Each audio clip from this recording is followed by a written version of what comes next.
You are standing in snow so deep it reaches your knees. The air burns your nose. Your fingers ache inside animal skin. And somewhere beyond the white fog, a mammoth is moving. This is not a monster from a fantasy story. This is your world. You are a Neanderthal in Ice Age Europe, and everything about your body has been shaped by cold, hunger, danger, and strength. Your chest is wide. Your arms are thick. Your bones are heavy.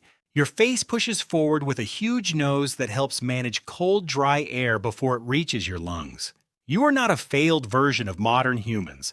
You are another kind of human, a powerful one. For more than 300,000 years, Neanderthals lived across Europe and Western Asia through forests, grasslands, mountains, caves, and frozen open plains.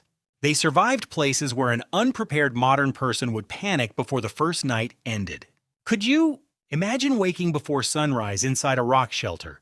There is no blanket from a store, no heater, no metal knife, no emergency food. There is only firestone, hide bone, muscle memory, and the people sleeping beside you. Your group is small, maybe a few families, maybe children, hunters, elders, and people carrying old injuries that never fully healed. Outside the ground is hard. The wind has teeth, and breakfast may weigh 6 tons. That is the first thing to understand about Neanderthals. They were not delicate cave people waiting to disappear. They were specialists.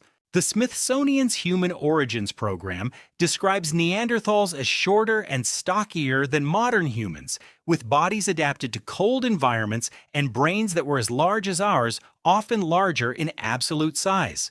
But larger brain does not simply mean smarter. Brains are expensive organs. They burn energy.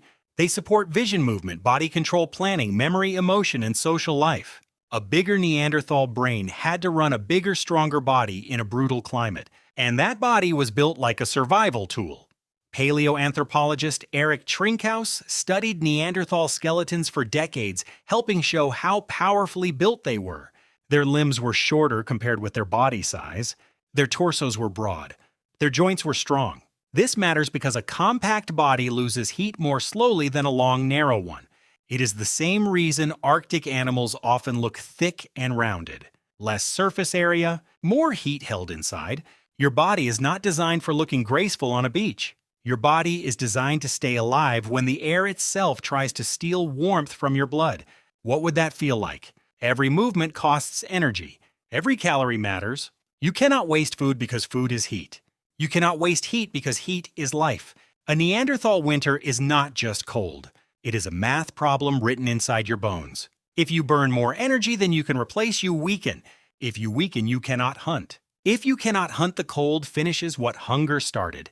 So your people become experts in large animals. Reindeer, bison, horses, woolly rhinoceros, and sometimes mammoths. At Linford Quarry in Norfolk, England, archaeologists found mammoth bones together with Mousterian stone tools, a tool tradition strongly associated with Neanderthals. Mousterian simply means a set of carefully made stone tools from the Middle Paleolithic, the long period before farming, cities, and metal. These were not random sharp rocks. They were planned objects. A Neanderthal toolmaker could strike a stone core in a controlled way, preparing it so one final blow produced a useful flake. This method is often called the Levallois technique. That means shaping the stone core first, like preparing a tiny puzzle so the flake comes off in the size and shape you want. Think about that. Before the tool exists, it has to exist in the mind. You have to imagine the hidden blade inside the stone. Then you have to free it. At Schöningen in Germany, archaeologist Hartmut Thieme helped excavate ancient wooden spears found with animal remains. The exact human species connected to those spears has been debated, especially as dating has changed, but the weapons show that ancient humans in Europe could make balanced wooden hunting weapons far earlier than people once believed. A spear is not just a stick. A good spear needs the right wood, the right weight, the right point, the right balance. Too heavy and it is slow, too light and it fails, too weak and it breaks when an animal hits back. Now imagine using one against a huge Ice Age animal, not from a safe distance with a rifle, not from behind a fence, but on foot, with your heart pounding so hard you can feel it in your mouth. A mammoth is not just big, it is a moving wall of muscle, bone, hair, tusk, and panic. One mistake can crush your ribs. One slip can end your bloodline. So Neanderthal hunting was probably not about one heroic warrior charging alone. That is a modern movie. Real survival is coordination. A group watches the land. They know where animals pass. They read tracks in mud and snow. They understand wind direction because scent can warn prey before a spear is raised. They use cliffs, ravines, frozen ground, narrow paths, and confusion. At La Côte de Saint-Prelade on Jersey, archaeologists found huge accumulations of mammoth and woolly rhinoceros bones. Earlier interpretations suggested dramatic drives over cliffs, though later research by scholars such as Becky Scott Matt Pope and their colleagues has made the story more complicated. That is how archaeology works. The evidence speaks. Then new evidence makes it speak more carefully. But the larger point remains powerful. Neanderthals were repeatedly connected with Ice Age megafauna.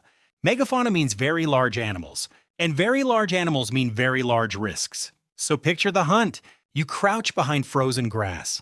Your breath makes white clouds. Beside you, another hunter grips a spear. Another carries stone flakes for cutting. An elder has seen this route before. A younger hunter is trying not to shake. The mammoth herd moves slowly, but every animal is alert. The calves stay near the adults. The adults know wolves. They know hunger. They know danger. You are not the only predator in this world. There are cave lions, hyenas, wolves, bears. The Ice Age is not empty. It is crowded with teeth. Then something changes. A mammoth stumbles near soft ground, or an older animal falls behind, or the group has chosen a place where escape routes narrow. This is the moment. Not because you are stronger than the mammoth. You are not. You survive because your people are organized. You survive because your tools are ready. You survive because your brain can turn landscape into strategy. If the hunt succeeds, the work has only begun. A mammoth body is not a meal. It is a mountain. You need cutting tools. You need hands. You need time. You cut hide. You slice meat. You break bones for marrow, the fatty food inside. You carry what you can. You may cache a food, meaning store it somewhere for later. Nothing is simple. Nothing is wasted if you can help it. Meat feeds the group. Fat fuels the body. Hide can become cover. Bone can become tool material. Tendons can become binding. A dead mammoth is warmth, food technology, and time. It is survival turned into pieces. But here's the twist. The thing that made Neanderthals powerful may also have made life expensive. A muscular body needs many calories. A cold-adapted body needs fuel. A hunting life based on large animals can be incredibly effective when those animals are available. But what happens when the climate shifts? What happens when forests spread where open hunting grounds once stretched? What happens when animal herds move, populations shrink, and another human species enters the same landscapes? That other species is Homo sapiens, your species. Modern humans arrived in Europe while Neanderthals were already there. This was not a simple story of smart humans replacing dumb Neanderthals. That old idea is broken. Genetic research led by Svante Pääbo and other scientists at the Max Planck Institute showed that many people alive today carry Neanderthal DNA. That means there was interbreeding. Neanderthals did not vanish like smoke. Some of them became part of your ancestry. A small part of your body still remembers them. Your immune system may carry echoes of their world. Your skin biology may carry traces of ancient cold, ancient sunlight, ancient disease. They are gone, but not completely. So why did they disappear as a distinct human group? No single answer is enough. Climate change mattered. Small population size mattered. Competition may have mattered. Disease may have mattered. Interbreeding may have absorbed some groups. Bad luck may have mattered more than anyone wants to admit. In human evolution, extinction is not always a moral judgment. It does not mean the vanished species was weak. Sometimes it means the world changed faster than a specialist could change with it. And Neanderthals were specialists. That is their greatness, and perhaps their danger. They were giants of endurance, not height. Giants of muscle. Giants of cold. Giants of close-range courage. Giants of knowing exactly how to live in a world that would kill you in one careless afternoon. Think about your own body now. You live in rooms warmed by invisible systems. You open a refrigerator and eat food from places you have never seen. You wear synthetic layers lighter than animal hide. You cross winter streets while barely thinking about what cold once meant. But your body still reacts. Your shoulders rise in icy wind. Your fingers stiffen. Your hunger sharpens your mood. Your brain still treats cold and food as ancient problems. Because for most of human history they were. Neanderthals remind you that intelligence does not always look like art museums and smartphones. Sometimes intelligence looks like a spear balanced in the hand. Sometimes it looks like a stone flake struck from a prepared core. Sometimes it looks like a group of tired humans sharing meat beside a fire while snow covers the entrance of a cave. And sometimes it looks like surviving one more night. Not alone. Never alone. So if you lived as a Neanderthal mammoth hunter, you would not be a brute. You would be a planner, a listener, a maker, a tracker, a body built for cold and a mind trained by danger. You would know the weight of hunger before sunrise.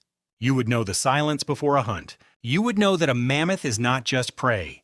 It is risk. It is warmth. It is the difference between children sleeping and children starving. And when the snow rises to your knees, when the air burns your nose, and when something huge moves beyond the white fog, you would finally understand the truth. The Ice Age did not create monsters. It created another kind of human,